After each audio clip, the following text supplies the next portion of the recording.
कि लगातार किसान आंदोलन चलते रहे हैं, किसान मजदूरों के आंदोलन चलते रहे हैं, तो उस दौरान इन लोगों को ये लगता है कि कोई किसानी चेहरा यहाँ इनको मात दे सकता है। तो मुझे तो नहीं पता था, बाकी बाद में मुझे पता चला 2 घंटे पहले कि आप एक अव्वल दर्जे पे आप जीत रहे हैं और सोशल साइट के ऊपर एक बड़ी काउंटिंग चल रही है। तो मुझे बड़ा ताज्जुब हुआ, जिस चीज की मुझे कोई जानकारी नहीं थी और हमने सोचा भी नहीं था कि लोग मुझे इस रूप में पसंद करते हैं, क्योंकि मुझे आज तक ये था कि लोग मुझे किसान हो या मजदूर के एक आगू के रूप में, मतलब लोग मुझे महसूस करते हैं या स्थान देते हैं। यदि वक्त ने कोई मौका दिया या कोई, आज आपको पता होगा कि हमारे संसद के अंदर एक स्पेशल बिल भी लाया गया है महिलाओं के लिए 33% आरक्षण के लिए। यदि कोई सीट रिजर्व होती है, कोई हालात ऐसे बनते हैं कि हमें मौका मिलता है और हमें लगता है कि हमारा जो समाज हमारे साथ खड़ा है, तो फिर सोचेंगे। अभी कोई इस तरह की चीजें हमारे दिमाग में नहीं है। ये एक मीडिया का सिस्टम है और मीडिया तो देखो सर्वे करेगा, उससे हम मना भी नहीं कर सकते। गाँव में भी सर्वे आप लोगों को पता है लगातार चले हुए हैं और यहाँ भी लगातार चल रहे हैं। और रही बात इन दोनों परिवारों को, यहाँ कोई सिक्किम नहीं होगी, कोई और होगा। बाकी इन दोनों परिवारों का अब जो खाता है ये बंद हो चुका है। ये बात भूल जाओ कि दुष्यंत और वीरेंद्र यहाँ से लड़ेंगे तो अपनी जमानत जब्त कराएंगे, क्योंकि 50 साल से जो लगातार इस इलाके का इन लोगों ने शोषण किया है, इनको लोग अब की बार स्वीकार नहीं करेंगे। हाँ, ये हो सकता है कि चेहरा कोई और हो, सिक्किम ना होके कोई XYZ कोई भी चेहरा हो सकता है, किसानी चेहरा किसी को भी ला सकते हैं। हमारा मकसद ये है कि हमें इन दोनों चेहरों को और दोनों परिवारों को हराने के लिए हम 2 कदम आगे भी जा सकते हैं और 2 कदम पीछे भी हट सकते हैं, क्योंकि हमारा मकसद है उचाना को बचाना, हमारी जो अपनी सीट है उसको बचाना और इन गद्दार लोगों से हमारी रोटी और बेटी को बचाना, हमारी जमीन और जमीर को बचाना। उसके लिए हमें कुछ भी करना पड़ेगा।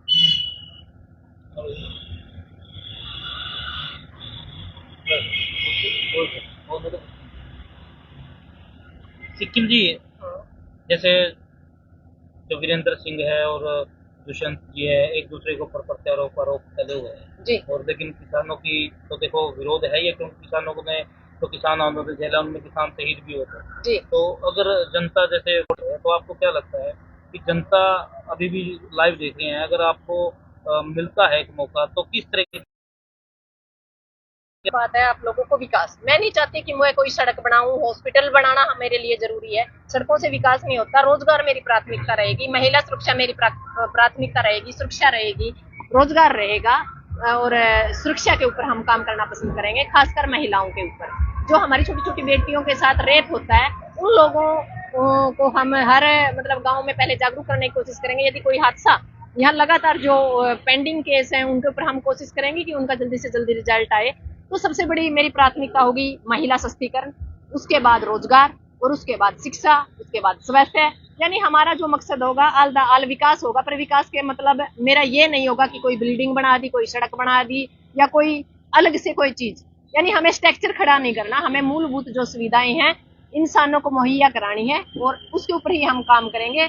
और यदि हमें जनता मौका देती है, बिल्कुल जनता मौका देगी, तभी हम मैदान में आएंगे। ये नहीं है कि हम अपना नाम खराब करेंगे। हम एक किसान आगू के रूप में, मजदूर आगू के रूप में काम करना पसंद करेंगे, अपने नाम को खराब करना बिल्कुल पसंद नहीं करेंगे, क्योंकि मेरी कोई प्राथमिकता नहीं है कि इलेक्शन ही लड़ना मेरा मकसद है। मेरा मकसद है किसी भी एंगल से, वो कहते हैं कि मेरा मकसद हंगामा खड़ा करना नहीं है, हमारी सूरत हालात बदलने चाहिए, यानी हालात बदलने चाहिए। उसके लिए हमें खुद कुछ करना पड़े या हमें किसी और से कराना पड़े। हाँ, इतना जरूर है कि हमारा जो लगातार धरना हम लगाए हुए हैं किसान मजदूर यहाँ उचाना में, अब की बार उचाना की तस्वीर और तकदीर दोनों बदलने का काम ये धरना जरूर करेगा।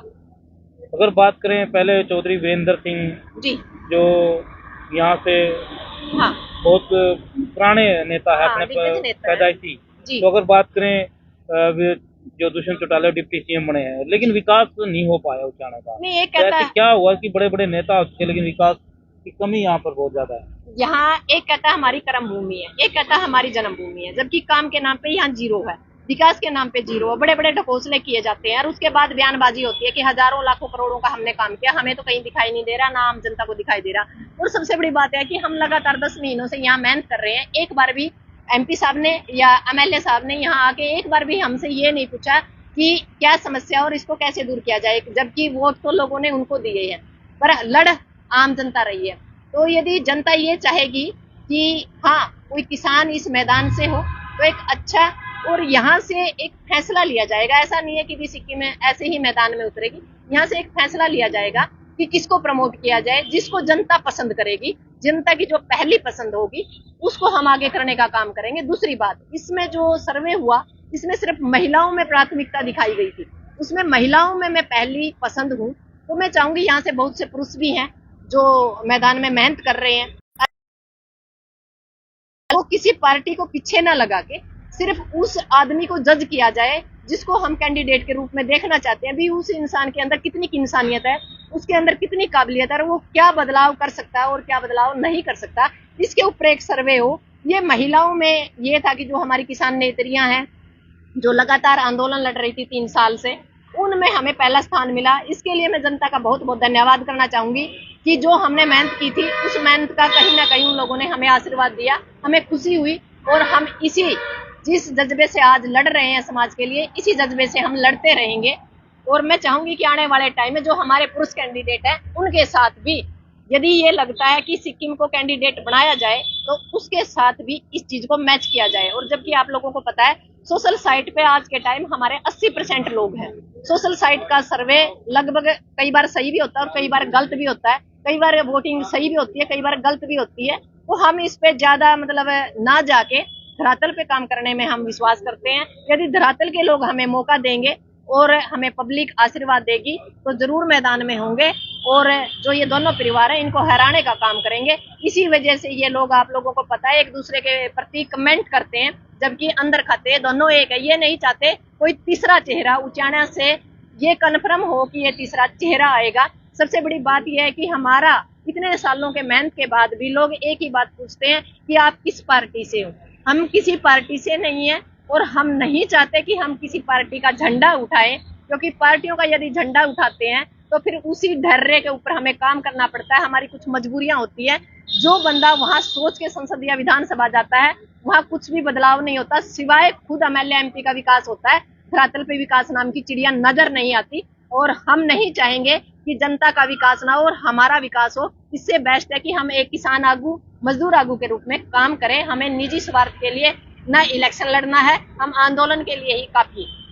अगर आपको 2024 में मौका मिलता है तो किस प्रकार के मैनिफेस्टो के साथ आप उतरोगे? क्या मुख्य समस्याएं है जो? मेरी निगाह में सबसे मेन समस्या है आज के टाइम महिला की सुरक्षा, नंबर 2 पे है जो हमारे अपराध हो रहे हैं, नंबर 3 पे है शिक्षा, और सबसे बड़ी बात है कि महिला सशक्तिकरण और रोजगार। ये मान के चलो, यदि महिलाओं के लिए हम सुरक्षा नंबर 1 पे रख रहे हैं तो हम बच्चे या महिलाओं और जो हमारे युवा हैं उनके लिए रोजगार नंबर 1 पे होगा। चाहे वो यही बात है कि छोटी छोटी फैक्ट्रियां हो, छोटे छोटे रोजगार हो, जो हमारे किसान और मजदूर लगातार खेत में पैदा तो करते हैं पर पैकिंग करना नहीं सीखे। हम चाहेंगे कि छोटा छोटा जो हम पैदा करते हैं उसको हम व्यापार के रूप में कैसे यानी बाजार में लेके आए। जो हमारे मुंह की तरफ वो देखते रहे, बैंकों की तरफ देखते रहे, सरकारों की तरफ देखते रहे। आप लोगों को पता है कि सरकार तो निकम्मी है, साथ में भगवान की वजह से भी कहीं ना कहीं ओलावृष्टि है, कहीं सुंडी है, कहीं सूखा है, कहीं बाढ़ है। तो हम किसानों की जो हालात है इसके ऊपर हमारी प्राथमिकता रहेगी, किसान और मजदूर। यानी जिन चीजों को मैं महसूस कर रही हूँ इन 3 सालों में, उनके ऊपर, हर चीज के ऊपर बिल्कुल जड़ से काम करने का काम करेंगे और कोशिश करेंगे कि ये जो हालात है ये बदले।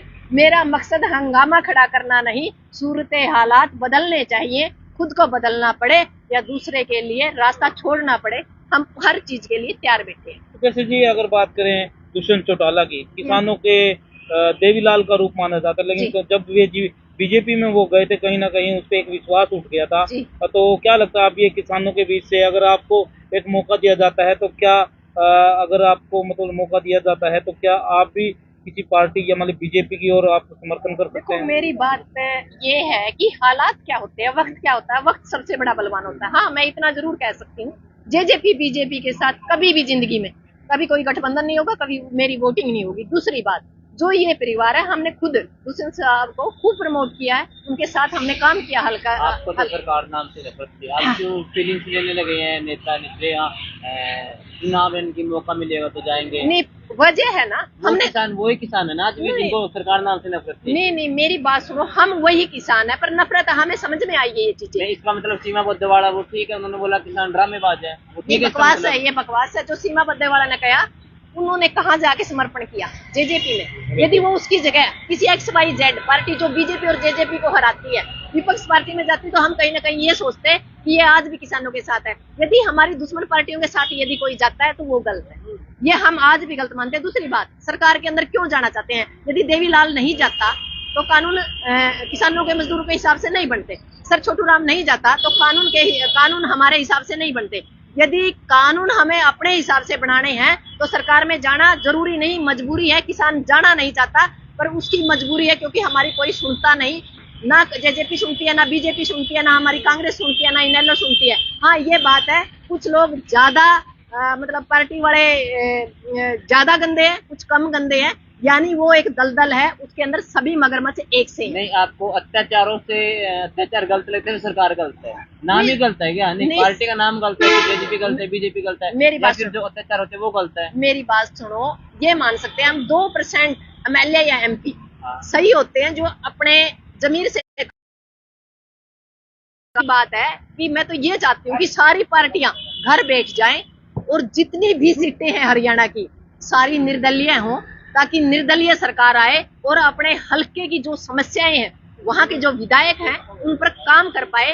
हम ये चाहते हैं जो 75 साल से लगातार पार्टियां हमारा शोषण कर रही है, वो पार्टियां अब की बार 5 साल के लिए इस हरियाणा को खाली छोड़ दे और निर्दलीय विधायक जीत के विधानसभा जाएं और अपने हल्के का विकास कराने का काम करें। हमारी तो ये सोच है, हमें पार्टियों से नहीं नफरत। पार्टियां क्या है? वही तो है, सिर्फ नाम बदले हैं, चेहरे बदले हैं। वही चेहरा एक बार कांग्रेस में है, एक बार इनेलो में है, एक बार जेजेपी में, एक बार बीजेपी में। यानी शोषण किसका हो रहा है? हमारा ही हो रहा। बार बार वो सत्ता की मलाई खा रहे हैं, हम बार बार वोट दे रहे हैं और बार बार हम धरनों पे आ रहे हैं, बार बार केस लग रहे हैं, बार बार लाठियां खा रहे हैं। मतलब स्थिति नहीं बदल रही। अब हमें समझ में आया कि परिस्थिति कैसे बदली जा सकती है। सर छोटू राम ने कहा था, है बोले किसान एक तो बोलना सीख ले, एक दुश्मन पहचानना सीख ले। हमने इस उंगली का सही जब तक इस्तेमाल नहीं करना आएगा तब तक हम सड़कों पे लड़ते रहेंगे, क्योंकि वोट ही सबसे बड़ी चोट है। और जब तक वहां हमारे नुमाइंदे असली मायने में जो असली दिल से नुमाइंदे हैं उनको मौका नहीं मिलता। मैं इतना भी कहना चाहती हूँ, आज आप मीडिया के सामने, आज ये सिक्किम बैठी है, हो सकता है सोशल साइट पे आज सिक्किम 74 पे है। मैं ये मानती हूँ कि यदि मैं धरातल पे यदि मैं फार्म भर के आती हूँ, अब से पहले हजारों लोग मेरे दुश्मन बने पड़े हैं, कहीं ये चेहरा ना बन जाए। और जब मैं मैदान में होंगी तो पता नहीं क्या क्या होगा, क्योंकि इनके पास लगातार पुरानी पार्टियां, इनके पास वर्कर हैं, इनके पास IT सेल है, इनके पास पैसा है। सिक्किम के पास क्या है? सिक्किम के पास सिर्फ नाम है, मेहनत है और जो आम जनता है और भगवान है। मेरे पास यही है, मेरे पास ऐसा कुछ नहीं है कि मैं इनको मात दे पाऊं।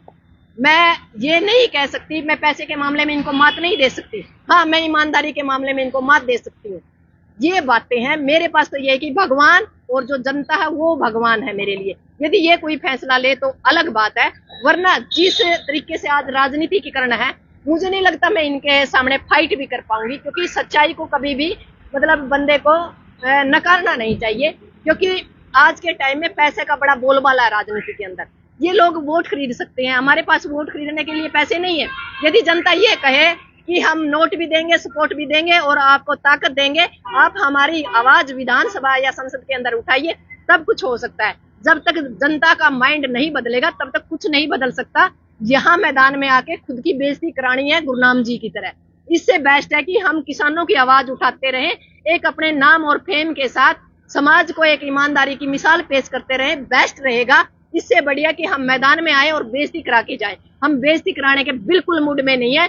जब तक जनता का मूड हमें ये नहीं लगता कि हाँ जनता परिवर्तन चाहती है, हम मैदान में नहीं आएंगे।